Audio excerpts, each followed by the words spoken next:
Merci beaucoup pour le nouveau panel.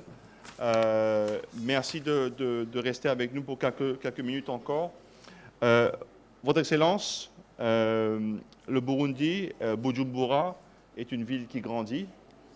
Pouvez-vous nous dire un peu les grands défis sur la mobilité urbaine que votre ministère a en ce moment-ci, en particulier le transport collectif, et quels sont les projets en ce moment-ci que vous avez, quelles sont les réformes que vous amenez en ce moment-ci, et de quelle manière les banques de développement, les accompagnateurs peuvent être au service du Burundi et des grandes villes au Burundi pour vous servir. Thank you very much, my brother. I think most of the African cities are facing similar challenges, where we are currently to do with unplanned settlement and the impact that they cause for the economies. From the previous panel, we could feel that, and when you move across the continent, you can see some kind of similar solutions that are being adopted here and there. You go to Cairo, you go to Dakar, go to Dodoma in Tanzania, even in my country, Burundi, establishing a new capital city in Gitega. I think it's like we have come up with an understanding that we need to move from the previous agglomerations to establishing new ones. And from the cost-benefit analysis, it means that bringing solutions to fix problems where people have already built, where people have already established businesses in an unsettled manner is costly. And I think we need to be very conscious and specific on this, that it costs a lot to address the challenges we are finding ourselves in right now. How do you build a new road where people have already built their houses? How do you establish sewage systems and start to destroy, people's houses? And it's counterproductive in many ways. And but I don't know to what extent we shall overcome this, but that is a reality that we see. That across the continent, in major cities, countries are moving almost away and trying to establish new cities where you can properly plan ahead for 100 years to come, 50 years. It is. But now the question is, how do we finance this model? How? Some countries may easily get funding, loans, but I think for my country, the reason why I developed this, for you to understand the trend, continental trend, is that we are not that different from this. Mm-hmm.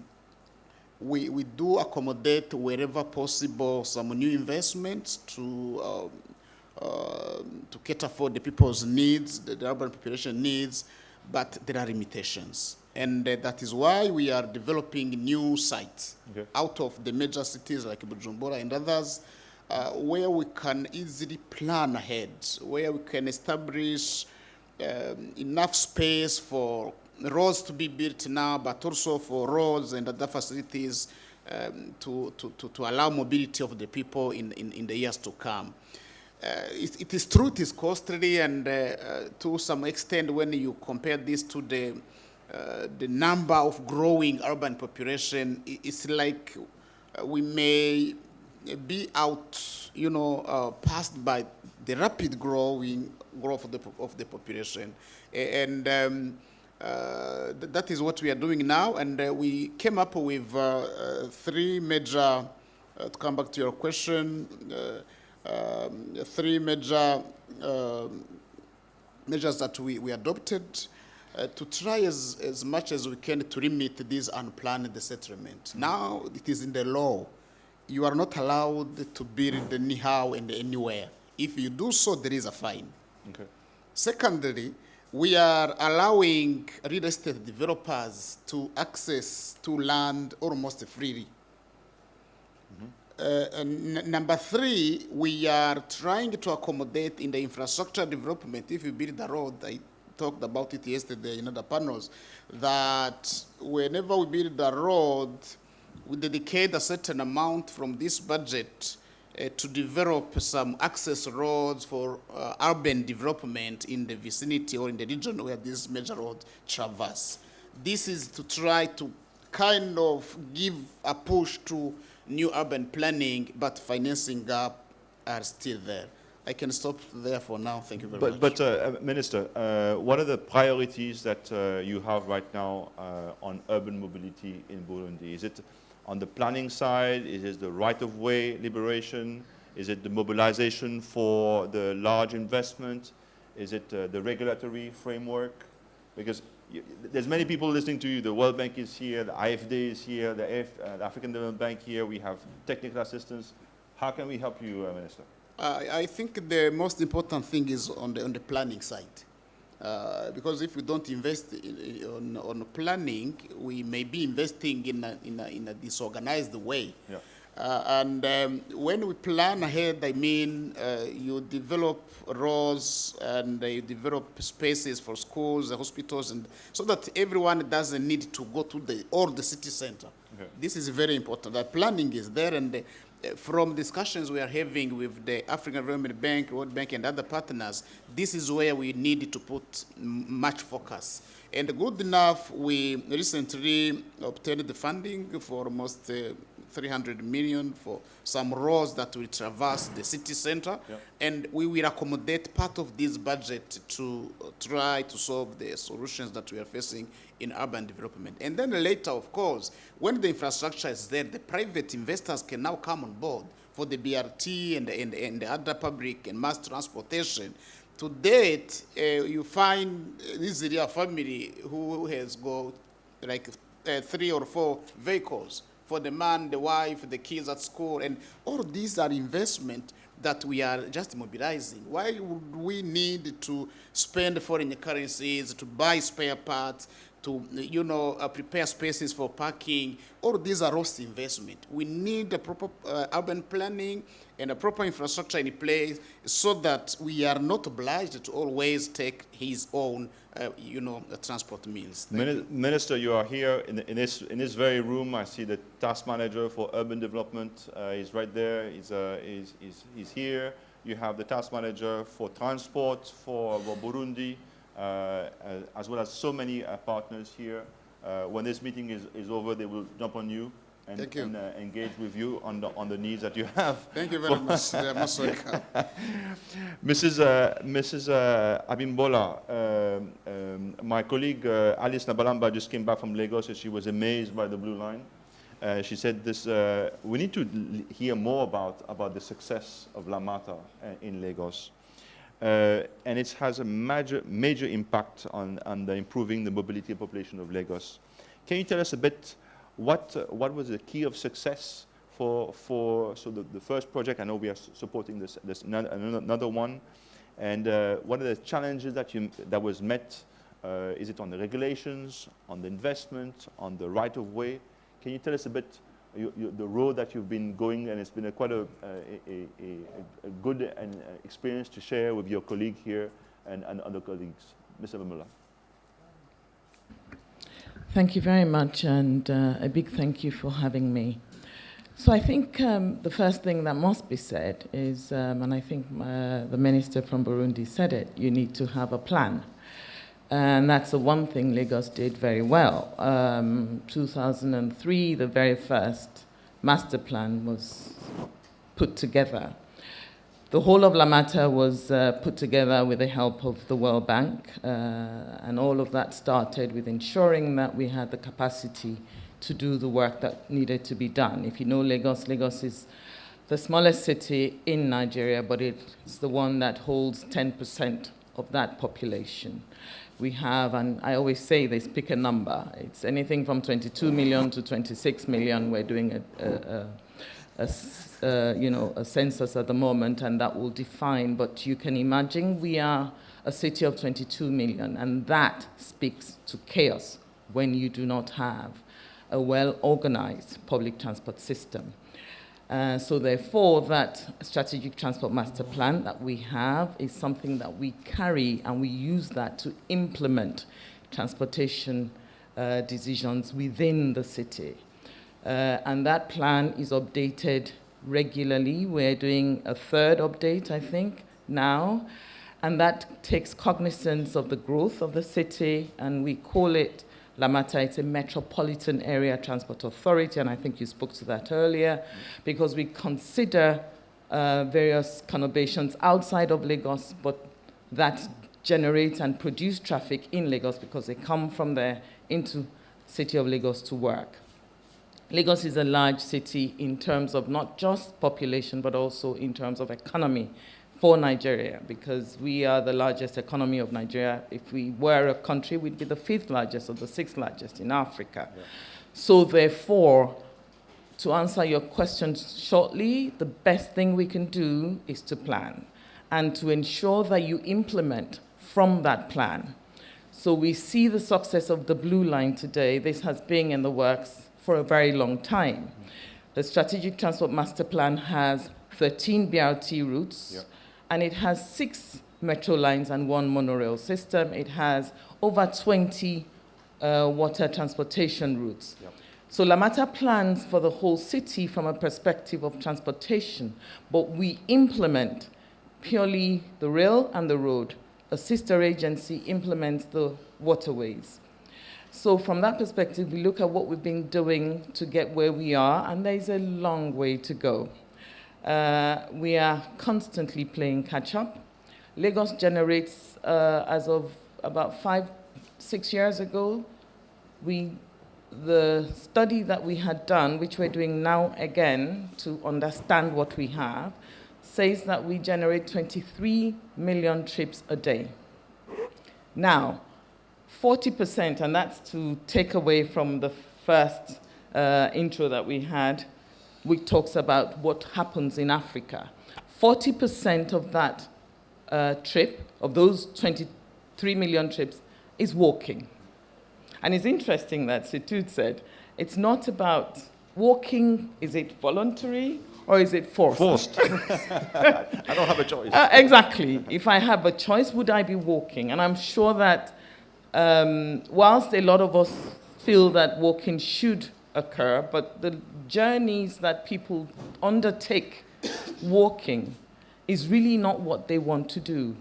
The only way Africa will take itself out of this situation is to begin to do what we can have wins that the global north can't have. The minute I translate myself into public transportation, mass public transportation, I do huge benefit to my carbon emissions. So if I look at the BRT and I think about what we have today in terms of transportation, we have private cars, so we'll carry 4 people in them. We have the informal transportation. All of us have them in our cities. And mostly they are small buses, and they will take maximum 14 people. There's some in Lagos that take 10. Now, if I put a high-capacity bus out, I take 5 of those out. If I put a rail system in, my Blue Line, like you're talking about, will do 950. Yeah. And that is a small, I only have 4 cars. The vision is to go to 8 cars, and you can see what that means. Yeah. But it's not about replacing, it is about re-strategizing so that all these various modes will play well together and we all develop a system. We should not be looking at developing projects. Yeah. We should be looking at developing transportation networks, transportation systems that are defined within our plans. So for Lagos, the vision is an integrated intermodal transport system. So when you talk about the Blue Line, we started the Blue Line just over a year ago. It's the first phase of a 27-kilometer rail line, runs from the north to the south. We have recently just completed the first phase of the Red Line, which runs from the east to the west. If you look at our transport master plan, we have connectivity. That's what we were deliberate about, ensuring that there was not just connectivity for each mode, but there was connectivity for various modes. So the minute you have that, you can now begin to look at your population, because then I can say to you, you have no need for your car except for recreation. You can do your journeys start to finish. I'm going to work, and I need to get from my house to my office. I have public transport that will do that for me. I need to get to school. I need to get to the hospital. I need to get to my business. It is it is until we have systems that connect and actually give comfort to the citizenry that we can then begin to say, you don't need your cars. And that's what Lagos is trying to do. Ensure that we have a well-connected, intermodal, integrated transport system that caters to this huge need that we have of 23 million trips. Now, the progression that I have is saying that come 2030, 2035, I will get up to 40 million trips a year. So that's a huge task. And definitely we can't do that in our cars. And we can't do that with just our informal sector. So we need to begin to look at working with that informal sector. And I say this in Lagos a lot because it always appears that, oh my God, Lamata wants to take our jobs. No, Lamata wants to integrate you into a system. You will feed my BRTs. You will feed my rail lines, because we say we have actually created the first and last mile bus system, which allows them, and we are working with them now. We are actually trialing something out in Lagos, the Lekki-Epe Expressway, where we want to take away all of the smaller buses, the danfos, like we call them. Anybody that's been in Lagos, we know, the yellow buses, yes. We want to take them away from the major arterial roads and then bring them in, regulate them so that they begin to feed those roads, and then we will have BRTs on those, we'll have high-capacity buses on those, and I can also have rail lines on those. I have adequacy of people looking for transportation to the point that nobody should feel that they would be edged out of it. It's a huge demand that we have in Lagos, and there's a lot of work still to be done. Thank you very much.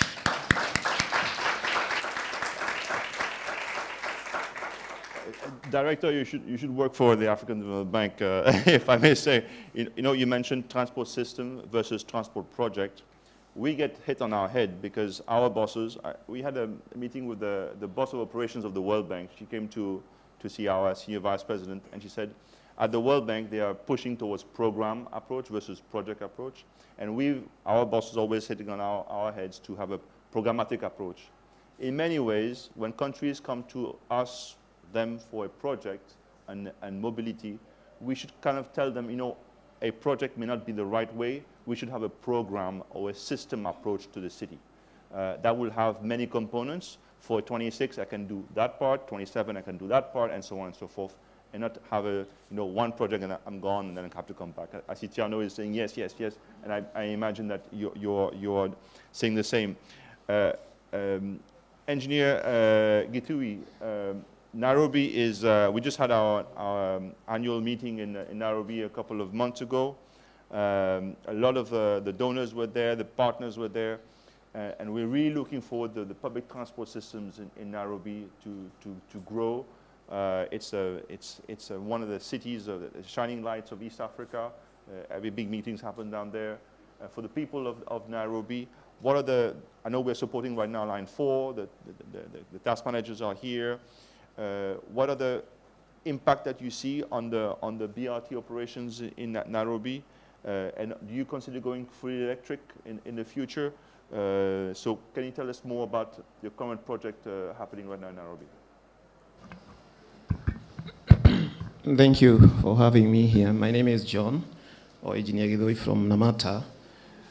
Thank you, Babati and the team. Yes, AfDB is supporting Line 4, and apart from that, We are also having other 5 lines in the Nairobi metropolitan area to improve on public transport.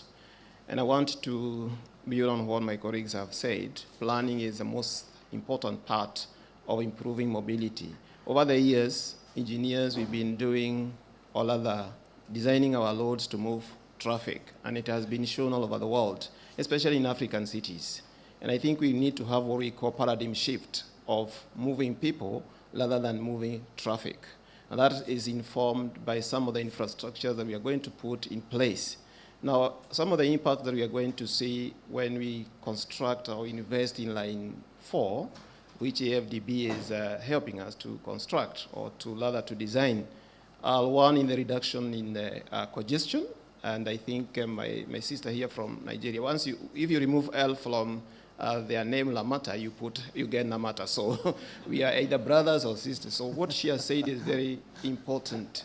People do not walk because there are choices, because probably we have not provided that alternative that is reliable, that is safe, that is affordable for public transport. So what we want to do in Nairobi is to provide a system that covers all that, because again, the statistics in Nairobi are similar to Nigeria. 40% of people in Nairobi walk, 40% of people in Nairobi use public transport. So it's a replica of what is happening in Lagos. And therefore, we are going to reduce congestion. Number 2, we are going also to reduce carbon emission, because this line actually, Babat and the team, we are proposing that we are going to go full E, like they did in Senegal with their first EBRT.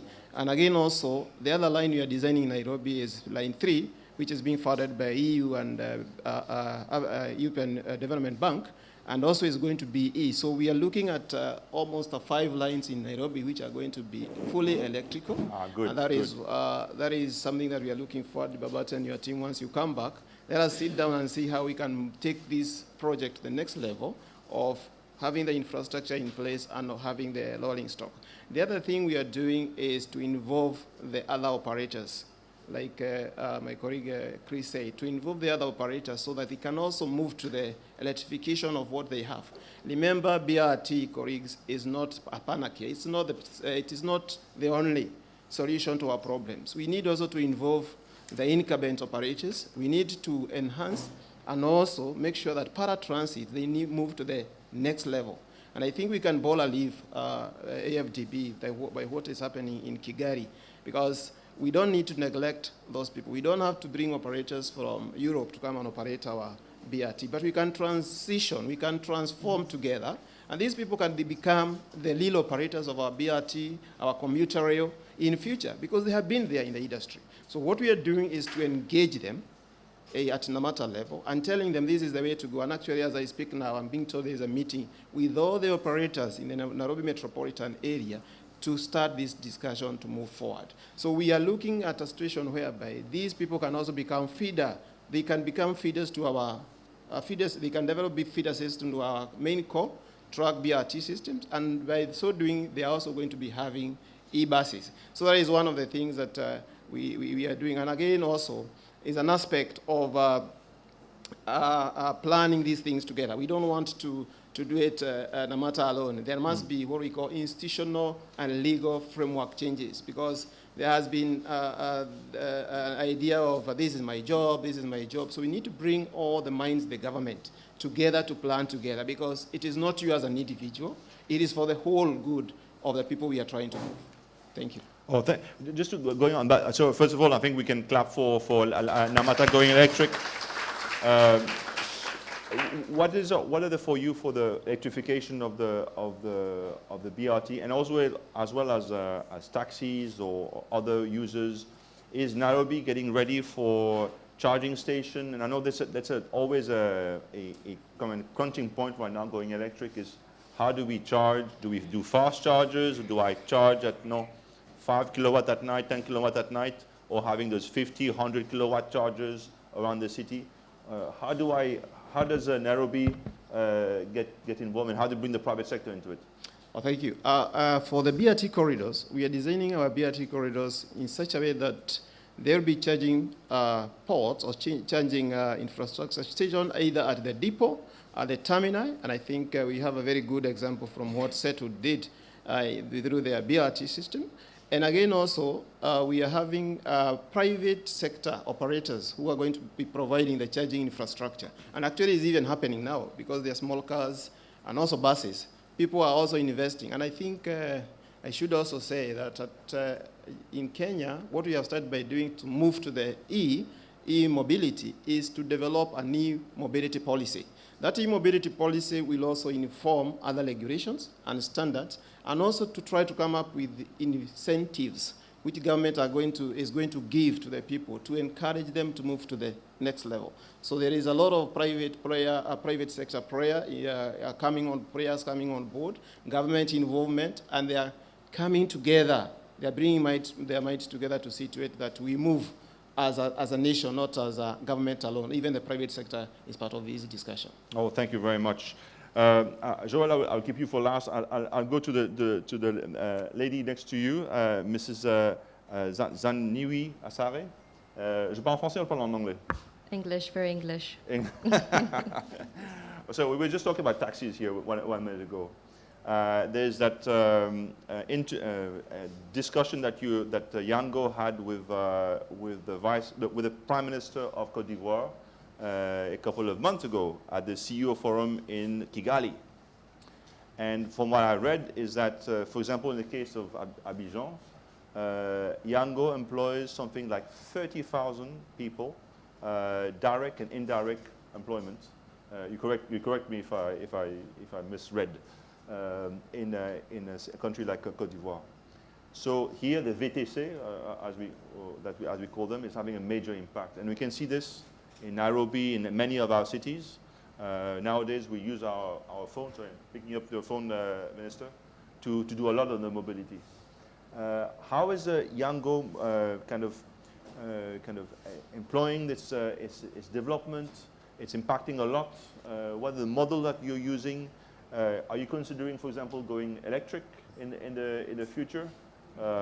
And how do you encourage the green mobility? And what are the blockage elements that you're currently having right now? So I think it's important to just explain that when Yango... Come closer to the microphone, ma'am. Okay, let's do that for you. Is that better? That's better, yeah. Okay, there we go. All right. So I think one thing to recognize is that when Yango looked into investing into Africa, we saw that it's one of the most dynamic growth frontiers. So the numbers work, and the numbers speak for themselves. They're staggering.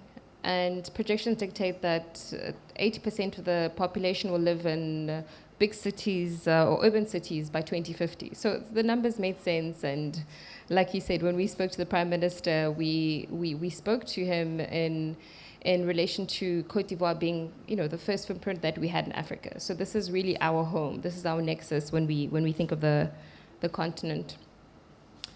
Now, when we think of this transformational type of scale, we want in on that. So to answer the question, what are we doing? We're doing a lot. Yango isn't just planning for the green transition, we're living it. So in Côte d'Ivoire, we've rolled out about a fleet of 100 electronic vehicles. And in the near future, we're looking at pushing that to 2,000 or even more in the near future. That's not a pilot. It's commitment. We're growing. Our imagination is look at Africa in 2050 with 2.5 billion young people. It's vibrant, it's interconnected. We want the economies to be thriving. We'll have pulsing cities. This is the perfect melting pot for opportunity. So what will the future of this look like? It's really mobility. Like you said, we're not just moving people. It's not traffic. It's about moving people and ideas. And from a younger perspective, this has the catalytic power to get others to switch to green. So we tapped into Africa because we saw more than just a market. We saw momentum. We see people who are capable of doing big things and great things, and green is one of them. So the continent, really, we look at it as unstoppable. It's untapped potential, and especially from an urban mobility perspective, it's got the potential of rapidly reshaping the landscape. At Yango, we believe that we need to be part of the solution, right? And that's how you see us, really pushing for partners, pushing for sort of that culture of going green. Remember, we don't own vehicles. We don't get ourselves involved in that. We're just an information services platform. But we have the capacity and capability of incentivizing our partners, incentivizing the people that are driving people from point A to B through our unique mechanisms, which I won't really talk about because then I'd be giving away our secret sauce. But ensuring that they feel and they see the benefit of going green. So by moving to electronic vehicles, we're playing our part in actively improving air quality, making urban life healthier for everyone, and not just focused on pollution. This shift it's about economic sustainability. There's a significant potential of, in the long run, having low maintenance costs. I think anybody that's in the ride-hailing sector or transportation sector knows that that's the biggest gripe of anybody that's transporting a person. Your kilometers are piling up, the service becomes more expensive as time goes.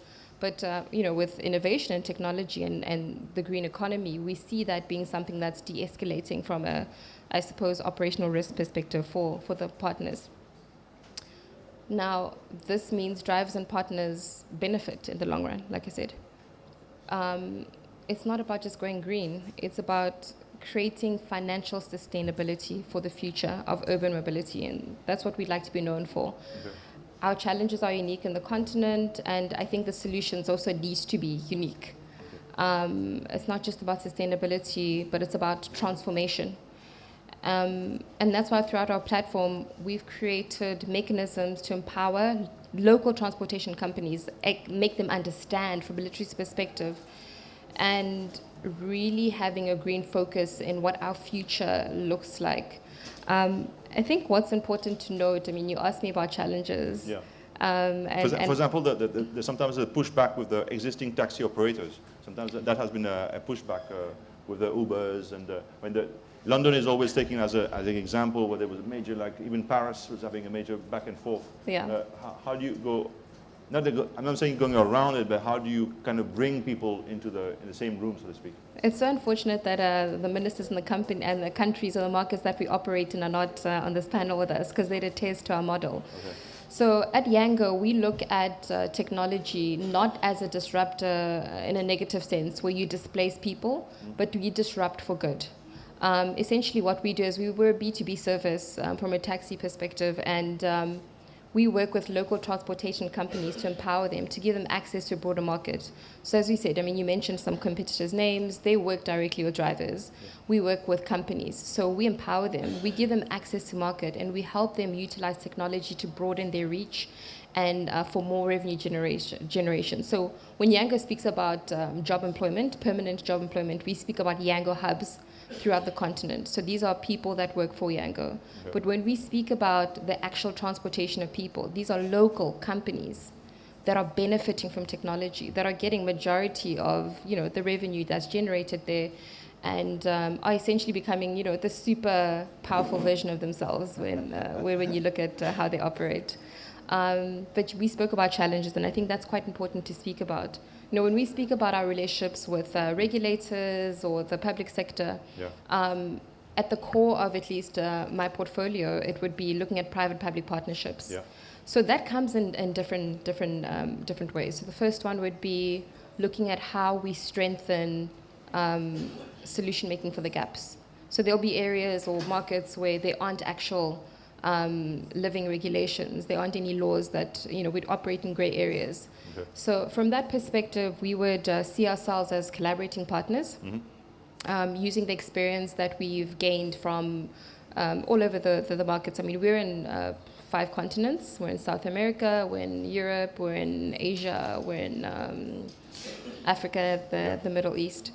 And there's a lot that we've learned. Okay. So there's time. We've paid the school fees. And for us, it's to basically package that and say, look, this is what exists out there. Choose what suits your local economy from a government perspective. I think secondly, it's also from a private sector push perspective.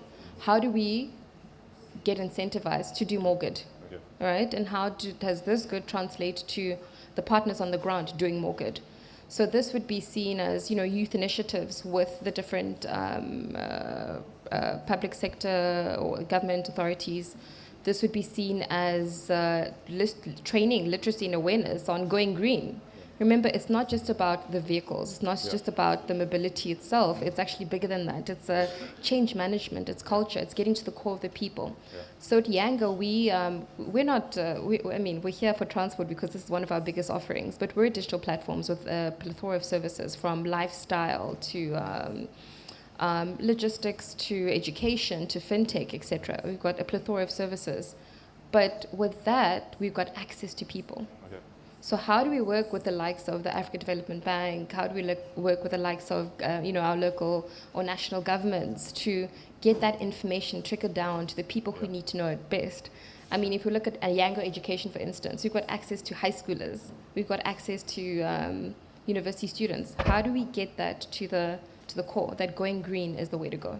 You mentioned sustainable financing here. Thank you so much. When we arrived here in 2014 from Tunis, taking taxis in Abidjan, for example, was a complicated matter. But now it's very easy, and many cities now had that revolution on the taxi front. On financial sustainability and raising finance, Joel, you're from DBSA in the southern part of Africa, but also operating on the continent.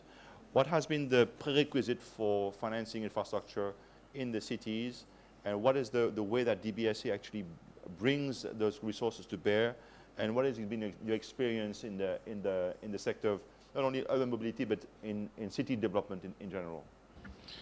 Thank you very much, and thanks for having me. I know we're keeping people from lunch, so I'll try to be brief. As you said, the DBSA is a South Africa government-owned development finance institution with a mandate to finance sustainable infrastructure, primarily in South Africa, in the SADC region, and across the continent. Naturally, the municipal and city sector has been our largest exposure. We financed a lot of the South African municipalities over the years, and that has typically been on-balance sheet funding to the municipalities. Obviously, there's a project behind that, but the money goes straight to the municipalities and they deploy that. When you start to look around into the urban mobility sector, that has required a different level of financing. And when you go back, interestingly, getting ready for this, I was trying to look through our portfolio and see what we've done more recently. And it's actually not as encouraging as I thought. So everybody knows the DBSA was involved in the HOW train a while ago, on the BRT system a few years ago, 8, 9, 10 years ago. We did a BRT system in Pretoria, which was guaranteed by the South African government. But that has more been sporadic than a steady stream of projects. So what we did, and you stole my standard, Stefan, possibly because we chat too much, is that we took a programmatic approach a few years ago. So we developed a city support program with the support of the World Bank, where we focused on a number of three South African cities, City of Johannesburg, City of eThekwini, and City of Tshwane.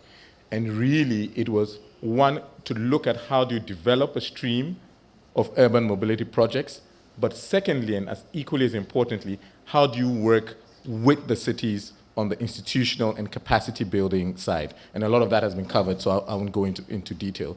But what we're now starting to see is more of those projects coming on board from the programmatic approach rather than a more sporadic approach. On the financing side, it has also required us to think quite creatively around some of the innovative financing instruments that we need to deploy to such structures. More kind of project finance structures, but how we and our risk team think about deploying capital into some of these projects. What are some of the credit enhancement mechanisms that we need to be looking at? Like I said, the first transaction on BRT was fully backstopped by the government of South Africa. That's unlikely to happen now. So what are some of the guarantee structures? Interestingly, the World Bank presentation in the panel discussion earlier this morning, we are involved in that to potentially tap into that guarantee facility. I know that we've signed an MOU with the AfDB to kind of strategically look at these projects. So it's really around, as you said, two things or three things. Firstly, working on the stream and pipeline of projects, but making sure the institutional and capacity structures of the municipalities and cities, and that's been talked about in terms of the master plans, etc., is adequately up to standard. And then thirdly, you can marry that with some of these financing mechanisms and instruments that we're seeking to deploy. And also we've been looking at that in a number of African cities. We've looked at e-mobility in Kenya and Uganda. Sometimes the issue has been scale.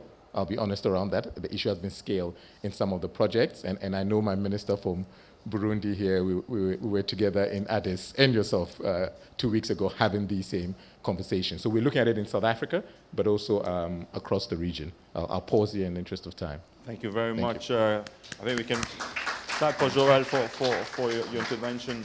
Engineer Abimbola, in 10 years from now, when you with the work that you're currently doing, how do you see Lagos emerging in, let's say, 2030, 2035?